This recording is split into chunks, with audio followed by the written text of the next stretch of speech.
Hello everybody, my name is Mackenzie. Welcome back to... I didn't do hello there?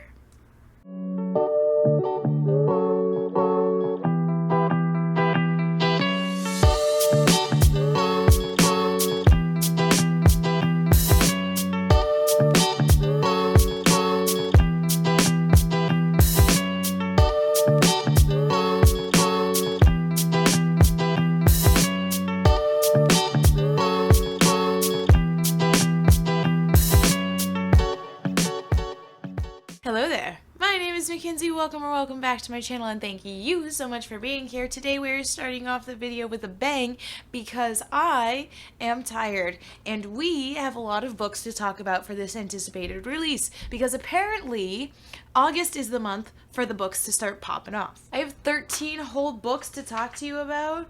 Oh my god, it keeps going. 17 books to talk about. Let's get going and let's go through them as fast as possible. On August 2nd, there are 3 books that are coming out. One is Dauntless by Elisa A. Bonnin. Has a 4.2928 on Goodreads. It is a YA fantasy romance, Filipino inspired. So this is about a teen girl who lives in a society. We live in a society that has beasts, and you know, they prey upon people, and then people also go and fight the beasts, and then another girl shows up to this world. She's like an outsider, but she can speak to the beasts. I really enjoyed the cover, first of all. It is a YA story, so typically with any YA that I put on these lists, I'm really just keeping an ear out for ratings and reviews that will come out. After reviews come out, it'll make it much easier to make a decision on whether or not this will be something that I actually pick up. Next is The Feeling of Falling in Love by Mason Deaver. This is a 4.26. It's a queer contemporary romance YA. I've read a Mason Deaver before. They wrote I Wish You All the Best. I gave that 4 stars. And I really enjoyed it, and still thinking back to it to this day, really, it makes me so happy. It was just one of those that in that summer of, I think it was 2021, where I just read a ton of queer YA romances, and they just literally healed my heart, and I loved it. However, this book is being pitched as, or pitched for fans of Red, White, and Royal Blue by Casey McQuiston, which I refuse to read because of the political situation, as well as What If It's Us by Adam Silvera and Becky Albertalli. And if you are new to my channel, let me just tell you that I absolutely hated that book. It seemed so pointless, and the characters were awful people for a contemporary romance. It's not really something that I look for. It's even hard to read about awful people in horror where they're supposed to be awful. I don't want to read about it in a contemporary romance. Third final book coming out on August 2nd is Paola, Santiago, and the Sanctuary of Shadows by Tehlor K. Mejia. This is a 4.25. It's a middle grade fantasy. It is really inspired from monsters of Mexican mythology. This is the third book, the third installment following Paola and her 2 best friends. First book had them fighting La Llorona. I have not read the second book. I do have it on my physical TBR right now. I am hoping to be able to read that, if not in August, in September, so that way I can pick up the third book, Sanctuary of Shadows, immediately after. August 9th has our next set of books that I want to talk about. It also has 3 books. First is The Book Eaters by Sunyi Dean. It has a 4.18 on Goodreads right now. It is a queer horror fantasy. It is an adult book. So we are following Devin, who comes from a line of people for whom books are food and who retain all of the knowledge from those books. So like boys like grow up on adventure stories and girls grow up on like cautionary tales kind of deal. So we follow this one character, Devin, like I said, and she learns that her son is born with a rare and darker kind of hunger, not for books, but for human minds. How grotesque, how amazingly creepy. It started off where anything that takes place in a library, talks about books, is story within story, I am obsessed with immediately and must read. So then to go into something so much darker and to eating human minds, sign me up. Send me a copy. The Undead Truth of Us by Britney S. Lewis is a 4.21 on Goodreads, YA horror fantasy. So we follow 16-year-old Zari, I think, and she's absolutely certain her mother morphed into a zombie right before her untimely death, but she can't figure out why. So this is like a surrealist journey of grief, fear, and hope. This is a debut novel, so I am excited to see what kind of writer that Brittany S. Lewis is. The Monsters We Defy by Leslye Penelope is a 4.39 adult historical fiction fantasy taking place in Washington, D.C., 1925. Look at that cover. That's a cute cover. This is about a woman who is able to communicate with spirits who must assemble a ragtag crew to pull off a daring heist to save their community. I love that heists are still a thing, and I love now that we're getting a historical heist. Sign me up. August 16th. 2 books coming out. The Oleander Sword by Tasha Suri has a 4.58 on Goodreads. It is a queer fantasy, and apparently we can't decide if it is adult or YA. Now, because this was part of the Fairy Loot Illumicrate box set thing, not box set because I only have the first one, I think they did a box for the second one as well. I can only assume that it's going to skew more YA, even if the characters are adult. The writing is going to feel very YA, which worries me. So, if I haven't made it very clear, this is the second to the Jasmine Throne, which I do have on my physical TBR from Illumicrate Fairy Loot, one of them.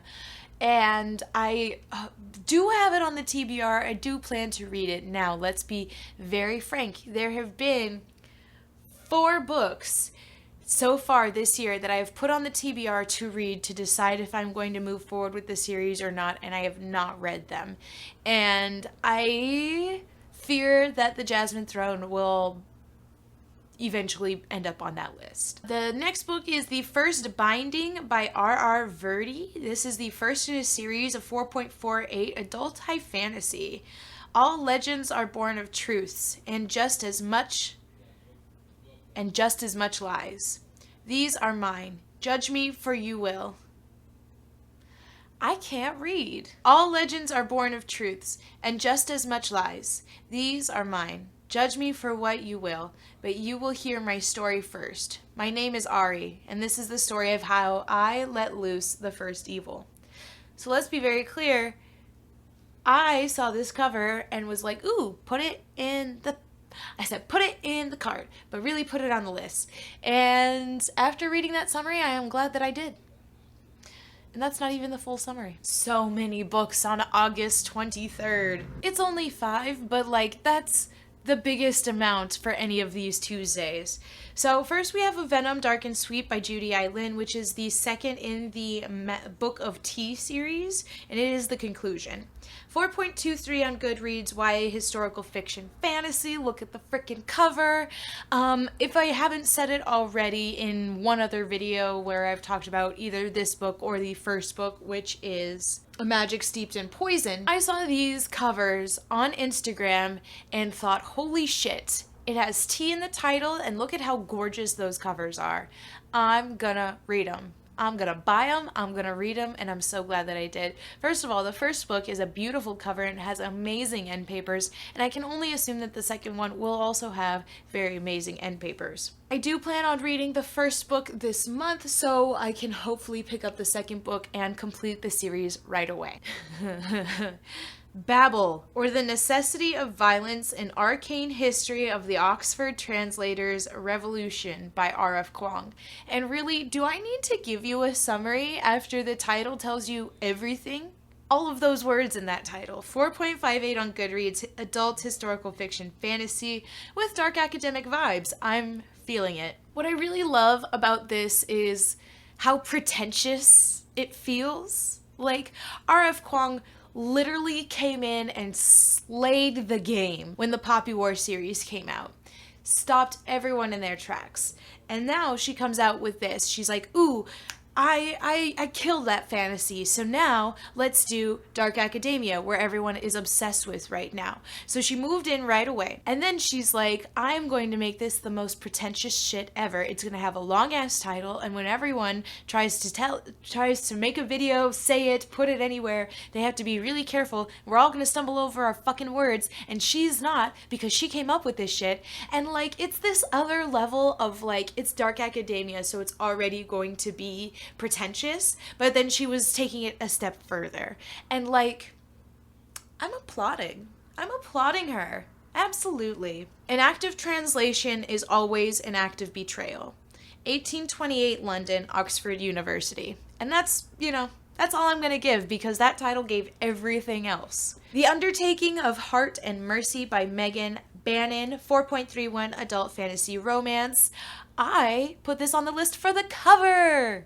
Look at it, it's gorgeous. But also we have Hart, who is a marshal of the magical wilds of Tanria, and Mercy, who is an undertaker. It's an enemies to lovers with like, they send each other anonymous letters, and so like they have this flirtation in the letters, but in real life they can't stand each other, like, and me. Reluctant Immortals by Gwendolyn Keast, 4.29 on Goodreads adult historical fiction horror fantasy. I love all of the genres these books are getting. I originally heard about this from a booktuber, and I want to say that it was either Books and Lala or it was Booked and Busy, Aaron from Booked and Busy, or it was someone who was commenting on their live. Basically, it's kind of like similarly to vampire-esque stories, because while we're taking place in 1967, Los Angeles and San Francisco, we are also taking a look at two men from fiction, Dracula and Mr. Rochester from Jane Eyre,